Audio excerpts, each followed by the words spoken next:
The Hall of Pets was the most famous room on the station. It was a place where rich aliens showed their rare living trophies. The walls were made of glass that shone like frozen water. Soft lights floated in the air, making the hall glow like a dream. The sound of music came from hidden speakers, slow and calm.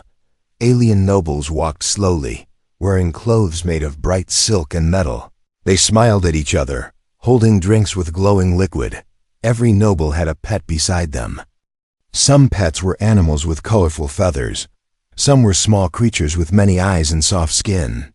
And in the center of the hall stood the newest pet. It was a human. His name was Rhea, but no one there knew it yet. The handler held a thin silver chain attached to a collar around Rhea's neck. The collar shone under the lights like it was made to show beauty, not strength. Rhea walked with quiet steps, his face calm. He did not look afraid. He did not look down like the other pets. His eyes moved slowly, seeing every corner of the room. The handler whispered to the crowd, "The last of his kind." Gasps and whispers moved through the air. Some nobles leaned closer, curious. They thought humans were only from old war stories. Lord Kiral stood at the far side of the hall. He was tall, with silver skin and deep green eyes. He wore a black coat with sharp lines. His face was smooth, but his eyes had seen too much. He was known for never showing surprise, but when his gaze fell on the human, he froze. Something inside his chest tightened. His vision blurred for a second. Under his skin, a small metal implant gave a warning pulse. It was a sign of danger, but there was no weapon in sight. Only the human. Rhea stopped in front of him. The handler bowed to Kiral. "Lord Kiral, this is the rarest find of the decade." Kiral's eyes moved over Rhea's face, then to his arms. There were scars there, thin and white, like faded lightning. He knew those scars. He had seen them before long ago. On the battlefield of Kar Ridge, he saw flashes in his mind, fire raining from the sky, soldiers shouting, the human squad that refused to fall, the human who stood in the smoke, eyes burning. Kiral's hearts skipped their rhythm. He whispered to himself, "Not possible." The handler pulled the chain gently, but Rhea did not move. Instead, Rhea tilted his head slightly. His eyes locked on Kiral. There was no fear in them, only knowledge. Slowly, Rhea spoke in clear, simple English. "You left men in the tunnels." The words were soft, but Kiral felt them like a blade in his chest. The nobles nearby tilted their heads, not understanding the language, but they felt the weight in the tone. Kiral's implant pulsed again. Stronger this time. He felt his knees weaken. He reached out to steady himself against a glass table. The handler looked at him with concern. "Are you unwell, my lord?" Kiral ignored him. He was looking at Rhea's left wrist. There, hidden under the sleeve, was a small burned mark, a brand. The numbers on it were clear. They were the exact numbers from a secret prisoner tag, used only once, on his own orders. During the war, that tag should have been destroyed when the prisoners died. But here it was, burned into living skin. Kiral's breath came short. He forced his face to stay calm. The crowd could not see his fear. He straightened slowly. "Take him to my private quarters," Kiral said in a voice like stone. The handler looked surprised. "My lord, the showcase is not finished." Kiral's eyes were cold. "Now." The handler nodded and turned to lead Rhea away. But then something strange happened. The chain in the handler's hand went loose. The silver collar clicked open. The handler froze, confused. Rhea could have run. He could have disappeared into the crowd, but he didn't move. He just stood there, free. His eyes never left Kiral's. "You remember the tunnels," Rhea said, calm and steady. The music in the hall seemed to fade. The crowd murmured. Kiral felt a cold shiver run through him. It was not just memory. It was the sense that something long buried was now rising. And this human, this pet, was the one who would bring it out. He didn't know if he wanted to stop it or let it happen. All he knew was that his 3 hearts were not beating right. The implant under his skin was still pulsing, and The human's eyes were waiting for his next move. Asterisk, the private quarters of Lord Kiral were far from the noise of the Hall of Pets. Long silver halls led to a door that opened without a sound. Inside, the room was large, quiet, and warm, soft. Walls glowed with a golden light. The air smelled faintly of flowers that grew only on the Kiral homeworld. There was no cage here, no metal bars. Instead, a wide bed stood in the center, covered with a blanket that shimmered like water. A low table held a bowl of fruit from 5 different worlds. Every piece looked perfect, without a single flaw. Rhea stepped inside without a word. He looked around slowly, his eyes scanning every corner. The handler closed the door behind him and left without speaking. Kiral stood by the doorway for a moment, his eyes still on the human. The collar was gone. But Rhea did not act like a prisoner. He moved with quiet confidence. It was as if the walls and the ceiling were speaking to him in a language only he understood. Hidden in the upper corners of the room, small cameras blinked. Their lights were so faint that most eyes would miss them. Rhea did not look up, but his gaze passed over each corner for a fraction of a second. He walked to the wall and pressed his palm against it. The sound was almost nothing, a tiny tap of skin on metal. But then he stepped back and tilted his head, listening. To him, the walls were not silent. He could hear the hum of air vents. He could hear the faint echo inside the panels. He was mapping the room in his mind. Kiral walked past him and sat in a chair made from carved crystal. "You will stay here," Kiral said, his voice calm but tight. Rhea turned his eyes to him and said nothing. Marin, the alien biologist, entered quietly. She was small, with soft blue skin and eyes that glowed faintly. She carried a tablet and a warm smile. "I am here to check on you," she told Rhea in the station's trade language. When he didn't reply, she tried again in slow, careful English. "Are you comfortable?" Rhea studied her for a moment, then nodded once. Marin stepped closer, scanning him with her tablet. Her screen showed strange readings. The human's heart rate was slow but steady. His body temperature was slightly lower than normal. She tapped her screen, frowning in curiosity. "You are different," she murmured. Rhea did not answer. Instead, he pointed to the fruit bowl. Marin picked up a yellow fruit, offering it to him, but Rhea shook his head and spoke softly. "Need a map of the station and a glass of salt water." Marin blinked, confused. "A map? Salt water?" She repeated. Rhea nodded once more. Marin glanced at Kiral, unsure. Kiral's eyes narrowed. "Bring it to him," Kiral said after a moment. His voice was even, but there was a question hidden in it. Marin left to fetch the request. The door closed behind her, leaving Kiral and Rhea alone. The human stepped closer to the window, beyond it. The gas giant filled the view, blue storms swirling across its massive body. Reflections of lightning danced on the glass. Kiral followed his gaze, but he was thinking of something else. The tunnels, the sealed doors, the soldiers who had screamed until the sound stopped. His implant pulsed again, as if reminding him that danger was near. Rhea turned and looked at him. His expression was unreadable. "You gave the order," he said quietly. Kiral's jaw tightened. "You don't know the full story." Kiral replied. "Maybe," Rhea said, "but I know what happened to the True people inside." Kiral felt the weight of the words. Before he could speak again, the door opened and Marin returned. She carried a tall glass of water. The liquid inside was cloudy with dissolved salt. In her other hand was a small data pad with the station's public map. Rhea took the glass first, sipping slowly. The salt water touched his tongue and he swallowed. Without flinching, Marin noticed his pulse quicken just a little. She didn't understand why anyone would drink that unless they were preparing their body for something unusual. Rhea then took the map, scanning it with sharp eyes. His fingers moved over the image like he was memorizing every path, every vent, every service shaft. Kiral watched him in silence. The human was not acting like a pet. He was acting like a scout, a survivor, someone waiting for the right moment. Kiral's implant pulsed again. he had the sudden cold thought. Maybe Rhea had been preparing for this meeting long before he ever stepped into the Hall of Pets. Marin was about to speak when the lights flickered. Just once, Kirill's head turned sharply toward the wall. That was the signal for a private message. His wrist blinked with a single line of text. It came from the choir. The words were simple: eliminate the human before the cycle ends.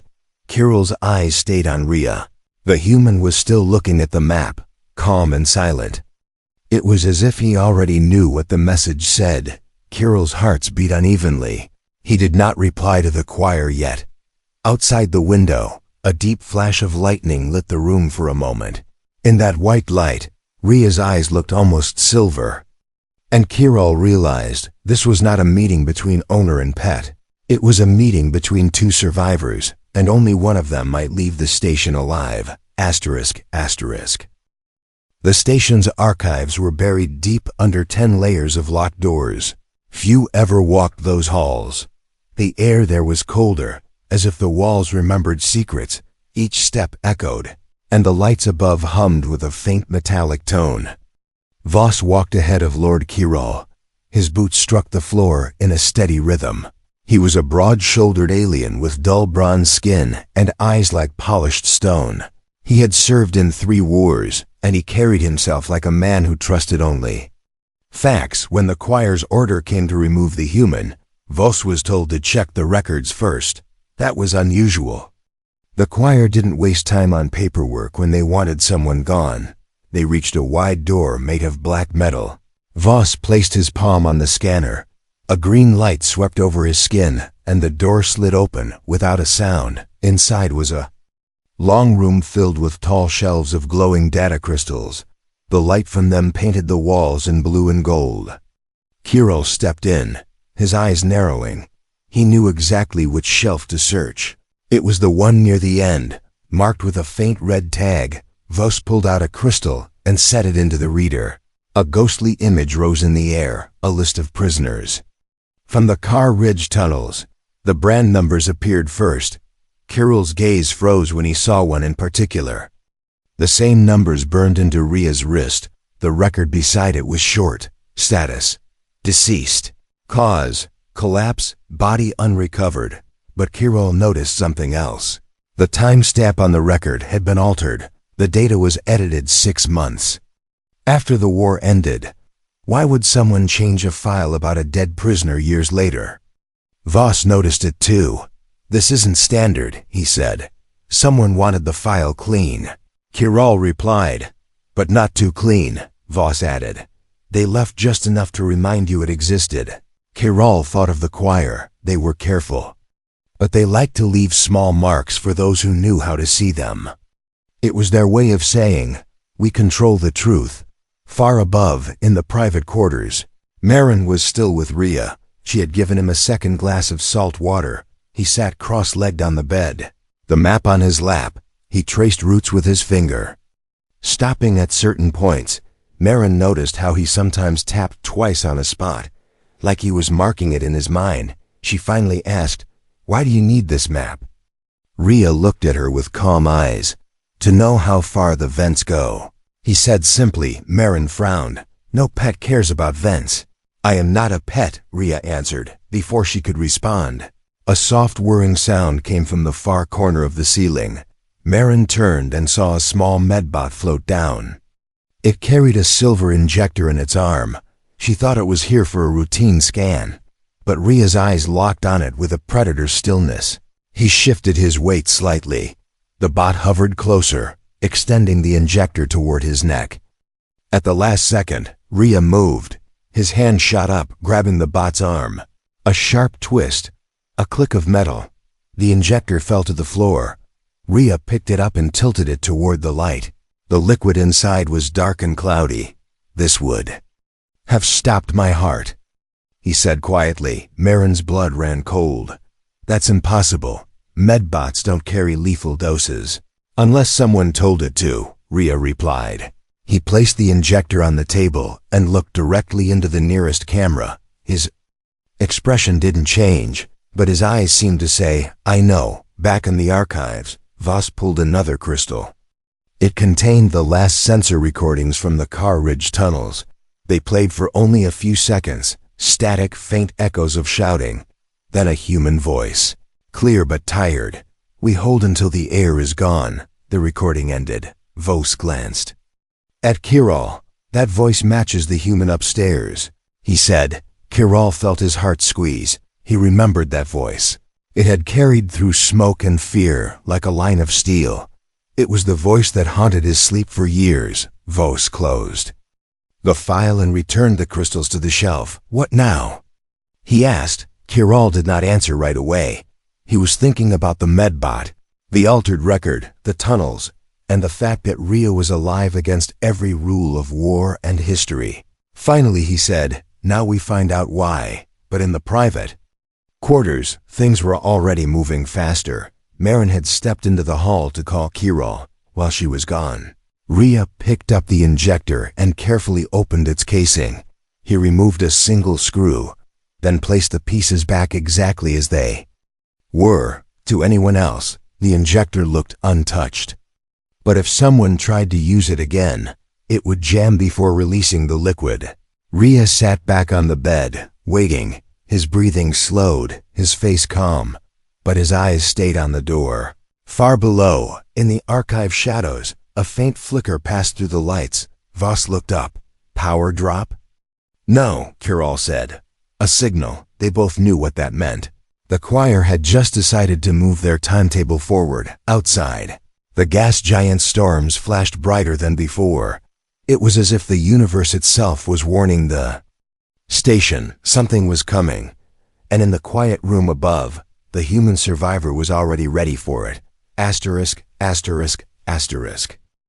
The quiet of Kirol's private quarters was like the stillness before a storm.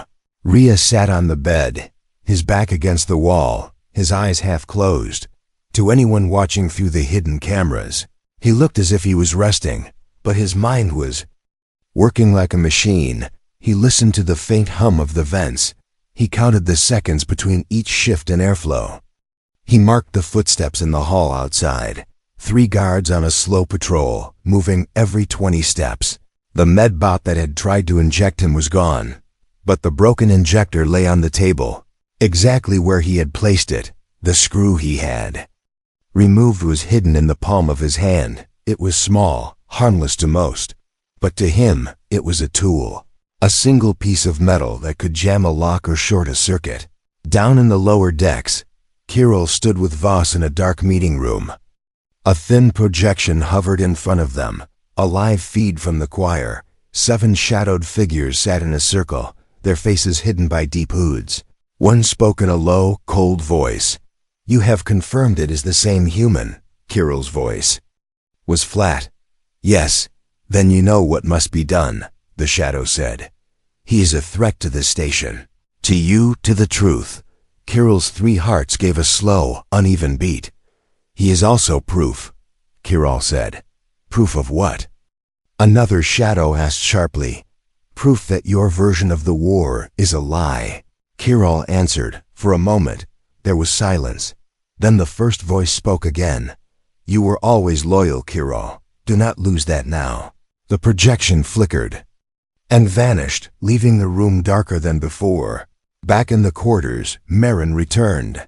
She carried a small plate of food, soft bread and slices of green fruit. She placed it on the table without looking at the injector. Her face was tense. "I think something is wrong," she said in a low voice. Rhea opened his eyes fully. "It is," he replied. She hesitated. "Are you going to tell me what?" He shook his head. "Not yet." The lights flickered once. Rhea's eyes moved to the door. "That means movement," he said quietly. Marin looked confused. "Movement where?" "In the lower decks," Rhea said. "They're setting a fire." On the lowest level of the station, 2 service droids moved down a narrow hall. In their arms were canisters of reactive gas. One placed the canisters inside an empty maintenance bay. The other opened a wall panel and connected a spark line. In less than a minute, the line would ignite the gas. The fire would trigger a station-wide safety protocol. That protocol would force certain high-risk cargo to be moved to disposal zones, and in the choir's coded orders, Rhea was listed as such cargo. The first faint alarm reached the quarters. A low tone that most guests ignored. Marin turned to Rhea. "What is that?" "It's the sound of someone trying to move me without a fight," he said. He stood up, his movements calm and measured. He reached for the injector, slipping the small screw into his pocket. "Stay close to me," he told her. Marin blinked. "Why?" "Because you're about to choose a side," Rhea said. The door slid open without warning. Captain Voss stepped in, his hand resting on the grip of his weapon. 2 guards stood behind him. "We're moving him," Voss said, his tone flat. Rhea looked at him for a long moment. "You've read the files," Rhea said quietly. Voss's eyes narrowed. "Yes, then you know the tunnels," Rhea replied. Voss's hand tightened on his weapon. For a moment, the only sound was the low hum of the vents. Then Voss gave a short nod. "Guards, you didn't see anything," he said, stepping aside. The guards hesitated, but Voss's voice carried command. They turned and left, the door sliding shut behind them. Voss looked at Marin. "Take him through the service shafts now. Where to?" she asked. "The morgue," Voss said. Rhea's eyes flickered with interest. "You keep the tags there," he said. Voss gave a sharp nod. "Yes, and you need to see them." They moved quickly, slipping into a narrow shaft behind the wall. The air was colder here, and the metal under their hands felt damp. Rhea moved first, his steps silent. He tapped the walls now and then, mapping the path by sound. Marin followed close behind, Voss bringing up the rear. They climbed down 2 levels, then turned into a hall that smelled faintly of chemicals. The morgue door was ahead, a heavy slab of steel with a single red light above it. Voss placed his hand on the scanner, and the door opened with a slow hiss. Inside, rows of sealed drawers lined the walls. Each drawer had a small metal tag. Rhea walked along them, reading each one in silence. His hand stopped on a tag that matched the numbers on his wrist. But the drawer was empty. The tag was polished, the edges sharp. Someone had cared enough to keep it clean. Rhea stood there for a long moment, his face unreadable. Then he turned to Kiral, who had just stepped into the room.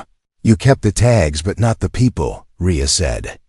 Kiral didn't answer right away. His eyes moved over the rows. Finally he said, "They ordered the doors sealed. I obeyed." "And you called it victory," Rhea replied. The air in the morgue felt heavier now. Somewhere above, alarms still rang. But down here, the war had never ended. ******. The air in the morgue was cold and heavy. Rhea stood in front of the empty drawer where his tag should have held a body. His hand rested on the polished metal. The silence felt like it was pressing against his skin. Marin stayed near the door, her arms folded, watching both men. Voss stood at the corner, his hand on his weapon, guarding the room. Kiral stepped closer to Rhea. His green eyes held something between guilt and warning. "You should not be here," Kiral said quietly. Rhea turned his head slightly. "I was here once before. You just didn't see me," he replied. Kiral's 3 hearts beat unevenly at the words. The human's voice carried no anger, no fear, only truth. And that truth cut deeper than any blade. Above them, the alarm's pitch changed. Marin's eyes widened.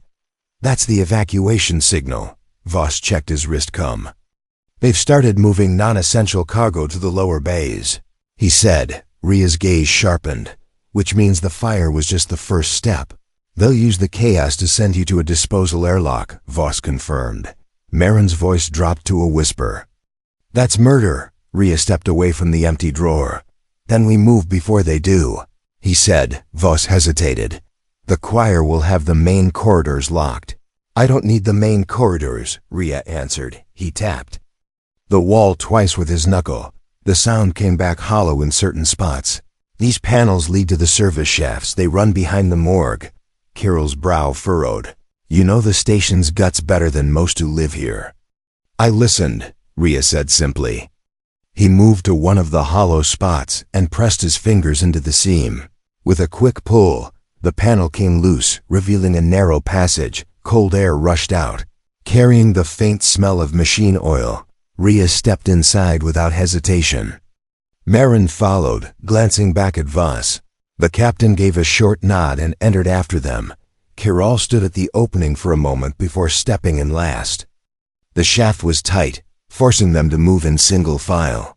Pipes lined the walls, some warm, some vibrating with the flow of air. Rhea led them with careful, silent steps. Every few meters he paused to listen. Marin noticed that when he touched the metal, his fingertips stayed still for several seconds. It was as if he was feeling the pulse of the station itself. Kiral followed, his mind working as he watched the human move. Rhea's skill was no accident. He was trained, maybe even more than Kiral's own scouts. They reached a junction where 3 shafts met. Rhea crouched and pointed down the left path. That one leads toward the storage decks, but it will be guarded now. He pointed to the right. That goes near the hydro systems, more space, fewer cameras, Voss asked. And the middle? Rhea's voice was flat, straight to the choir's meeting hall. Kiral's eyes narrowed. You've been there before. Rhea didn't answer, but his silence spoke louder than words. They took the right path, crawling until the shaft widened enough to stand. A faint drip of water echoed through the metal. Marin touched the wall and felt it damp. We're close to the hydro systems, she said. Rhea nodded. We can use it. Kiral stepped forward. Use it for what? Rhea looked at him with calm eyes. To make a choice, he said. You can keep obeying the choir and watch them erase me. Or you can break them and maybe save yourself. Kiral's jaw tightened. You think I'm afraid of them? Rhea shook his head. I think you're afraid of what you'll see if you stop obeying. The words hung in the air. Marin looked between them, feeling the tension like a wire ready to snap. Finally, Kiral said, And if I choose to break them? Rhea replied, Then you'll need me alive. They moved again, coming to a grated panel that opened into the hydro control chamber. Large tanks of green-tinted water stood in rows. Steam drifted from pipes overhead. Only one maintenance worker was present. Voss signaled for quiet. Rhea slid the panel open and stepped out first. Moving like a shadow, in seconds, he was behind the worker, placing a hand gently on his shoulder. No alarm, Rhea said softly. The worker froze, nodding quickly. Voss and Marin followed, Kiral stepping out last. Rhea crossed to a control panel and studied the readings. He pointed to a pressure valve. If we open this and flood the lower maintenance tunnels, it will block the choir's fastest route to the disposal bays. They'll have to reroute, buying us time, Voss realized. Kiral's gaze stayed on Rhea. You knew this before you came in, he said. Rhea met his eyes. I knew you would follow me in. The choice was made in that moment. Kiral stepped to the panel and placed his hand on the release control. He looked at Voss. Seal the upper hatches after we open it. To Rhea, he said. We move together from now on. Rhea gave a single nod. The valve turned. A deep rush of water echoing into the tunnels below. The worker slipped away silently, not daring to interfere. As the water poured into the lower levels, the station alarm shifted tone again, overhead. A voice called out evacuation orders, but down in the hydro chamber, 4 figures stood together for the first time. Not as captor and captive, not as alien and pet, but as unwilling allies with a single enemy. Marin broke the silence. Where do we go now? Rhea's eyes flicked to the far door. To the morgue again, he said. Kiral frowned. Why? Rhea's voice was low and certain. Because that's where the truth still waits.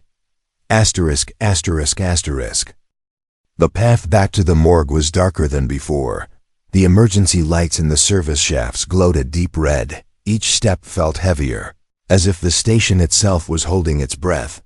Rhea led the way, his hand brushing the walls to feel every shift in vibration. Voss followed close, checking behind them every few meters. Marin kept her eyes on Rhea's back, wondering how someone could move so calmly when danger was pressing from every side. Kiral came last, his mind running with memories he had tried to bury for years. They reached the narrow opening behind the morgue wall. Rhea paused, listening. Through the metal, he caught faint sounds, voices, mechanical hums, the click of something being locked. He looked back at Kiral. "There's someone inside," Rhea said. Voss's hand went to his weapon. "We can take them." "Not yet," Rhea replied. "We watch first." He eased the panel open just enough to see, inside the morgue. Two figures in dark coats were pulling drawers open. Each time they opened one, they removed the metal tag and placed it into a small black case. The case was nearly full. Marin's voice was a whisper. "They're erasing the records." Kirill's jaw tightened. "They want no proof left that those people ever lived." Rhea's eyes fixed on the case. "They're collecting the dead so they can kill the truth." Voss signaled for them to wait. When the two figures moved to the far wall, Rhea slipped out silently. He moved between the drawers like a shadow. In 3 steps, he was beside the case. His hand closed over it. The nearest figure turned, but Rhea's free hand caught him by the collar and slammed him against the wall. The second figure froze, his eyes wide. "Drop your cum," Rhea said. The man obeyed instantly. Voss and Kiral entered then, weapons ready. Marin closed the panel behind them. Kiral stepped toward the case, but Rhea didn't hand it over. Instead, he opened it himself. Inside, rows of tags lay in perfect order, each one marked with a number. He picked one up, reading it silently. Then another. Then he stopped, holding a tag between his fingers. "This one," Rhea said. Marin leaned closer. "What's special about it?" "It's mine," Rhea replied. Kiral frowned. "No, yours was empty." Rhea's eyes didn't move from the tag. "They kept 2 records of me, one to say I died, one to say I never existed." Voss swore under his breath. Marin looked confused. "Why would they do that?" Rhea placed the tag back into the case. "Because if no one remembers your name, you can't tell anyone what you saw." He walked to the far wall, running his hand over the cold drawers. "When the tunnels were sealed, I didn't die," he said, his voice low. "I found a pipe carrying warm air. I followed it. For hours, maybe days, I don't know." Marin's eyes widened. "With no food, no water?" Rhea nodded. "I drank condensation from the walls.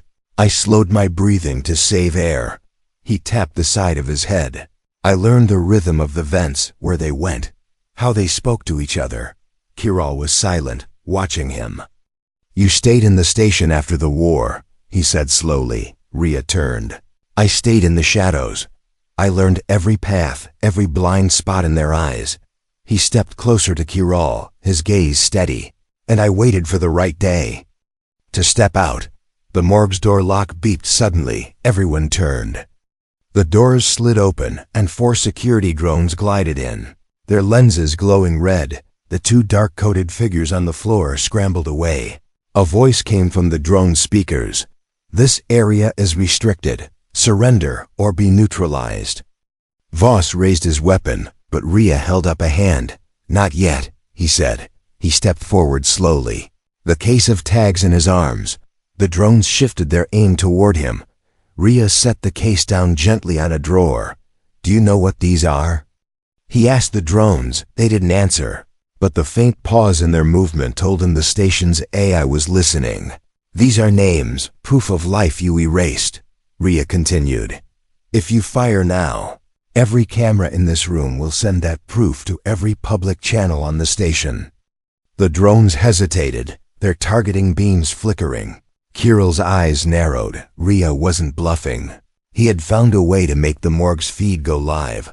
Probably while they were still in the shafts. Voss smirked faintly. "You were planning this." Rhea glanced back at him. "I told you. I waited for the right day." The lead drone suddenly powered down, its lens going dark. Then the others followed, sinking to the floor like sleeping animals. The room was quiet again. Kiral stepped forward, his voice low. "You've made them panic." "That's the first step," Rhea said. Above them, a loud metallic thud shook the ceiling. Marin looked up. "What was that?" Voss checked his cum, his face tightening. The choir is sealing the hall. They're locking everyone in place until they decide what to do. Rhea lifted the case of tags. Then we take the truth to them before they can hide. Kirol hesitated, but then gave a sharp nod. Lead the way, he said. For the first time, there was no command in his voice, only agreement. The four of them stepped toward the door together. The morgue's cold air followed them into the hall. Like the ghosts of the names they carried. Asterisk, asterisk, asterisk. The hall outside the morgue was silent except for the steady hum of the station's life systems. Red emergency lights pulsed along the ceiling, painting the walls in a warning glow. Rhea moved first, the black case of tags held firmly in his hands. Voss stayed close to his left, his weapon ready. Marin kept to the right, her eyes scanning the shadows. Kirol followed behind, his coat brushing against the walls, his mind sharp and uneasy. They moved through narrow passages and side corridors. Avoiding the main routes, Rhea led them with unshaken steps, every turn chosen without hesitation. It was as if the station itself had been memorized into his bones. Above them, the metallic thud of sealed bulkheads echoed. The choir was locking down sections one by one. Each lock was another sign that time was running out. They reached a maintenance lift that rose toward the central hall, the hall where the nobles gathered for announcements, where the choir could speak to the entire station in one breath. Rhea stopped at the lift controls and placed his palm on the panel. A faint green light scanned his hand. Marin frowned. That's an alien system. How did you? Shadows teach you many doors, Rhea replied calmly. The lift doors slid open with a whisper. Inside, the small space was filled with a low mechanical hum. They stepped in, the doors closing them in darkness. As the lift rose, Kirol's voice broke the silence. When we get there, they will try to talk over you. Rhea glanced at him. Then you talk too. Kirol's eyes narrowed. You think my words still have weight? Rhea replied without hesitation. Not with them, with the crowd. The lift stopped with a gentle shudder. The doors slid open to reveal the edge of the great central hall. The room was massive, its ceiling lost in shadow. Rows of nobles stood in clusters, whispering under the red glow of the emergency lights. At the far end, the choir sat on their raised platform, 7 robed figures staring down. Their hoods hid their faces, but their presence was heavy. One of them raised a hand, and the room went quiet. A cold, even voice filled the space. An intruder has breached restricted areas. The choir's words echoed across the hall. They are armed with lies, and we will cleanse those lies before they spread. Rhea stepped forward into the open. The murmurs from the crowd swelled. A human in the center of the hall was a rare sight. A living human, even more so, in his hands. The black case of tags gleamed under the light. He set it down on the polished floor and opened it wide. Metal caught the glow, each tag a name, each name a story. These, Rhea said, his voice carrying clear across the hall, are the people you erased. The choir's lead figures stood, their voice cutting like glass. They were casualties of war. You are nothing but a stray animal holding the bones of history. Rhea didn't move. You sealed the tunnels before the air was gone, he said. You called it containment, but it was slaughter. Gasps spread through the nobles. Eyes turned toward Kirol. Rhea stepped aside, leaving the silence for him. Kirol felt the weight of every gaze. His 3 hearts beat hard in his chest. He could lie, as he had done for years, or he could break the chain that had bound him to the choir since the war. Slowly, Kirol stepped forward. His voice was steady, but heavy. It's true, he said. I gave the order to seal the tunnels. I did it under the choir's command, and I carried that order for years. He looked at the crowd. Those people did not die from plague. They died from fear. Fear that the truth would be known. The hall erupted in noise. Voices overlapping, some shouting, some calling for justice. The choir raised their hands, trying to speak, but Rhea moved again, his voice rising. Humans are not your pets. We are survivors. He stepped to the case, picked up his own tag, and held it high. You tried to erase me twice, but I am still here. Cameras along the walls captured every word. The feed streamed to every public channel in the station, in living quarters. In markets and cargo bays, people stopped to watch. The choir realized too late what had happened. They stood, trying to leave. But Voss and 2 security teams stepped in, blocking the exits. One of the robed figures shouted, "You will destroy order." Ria's gaze didn't waver. "You call it order, I call it chains." Kirill stood beside him now, his voice carrying through the hall. "Today, the chains break." Marin moved to the case, holding up one of the tags. "This name was my cousin," she said. Others in the crowd began to step forward. Some recognizing names, others simply refusing to look away. The hall shifted from noise to unity, the voices merging into a single demand. End the pet trade. Open the records, remove the choir. The choir tried one last command, but their voices were drowned out. In that moment, power shifted, not through weapons, but through truth. Kirill reached for the case and closed it. "These go to the people now," he said, handing it to Voss. Ria looked at the broken circle of the choir. Some were being led away by security, others slipping into the shadows, but their grip on the station was gone. He let the tag in his hand fall to the floor. The sound was small, but it carried in the silent hall. When they left the chamber, the air felt different, not lighter, but freer. The silver collar that once hung around Ria's neck now lay in the center of the hall, unclaimed, unneeded, and the station, for the first time in many years, hummed with something close to hope. *****.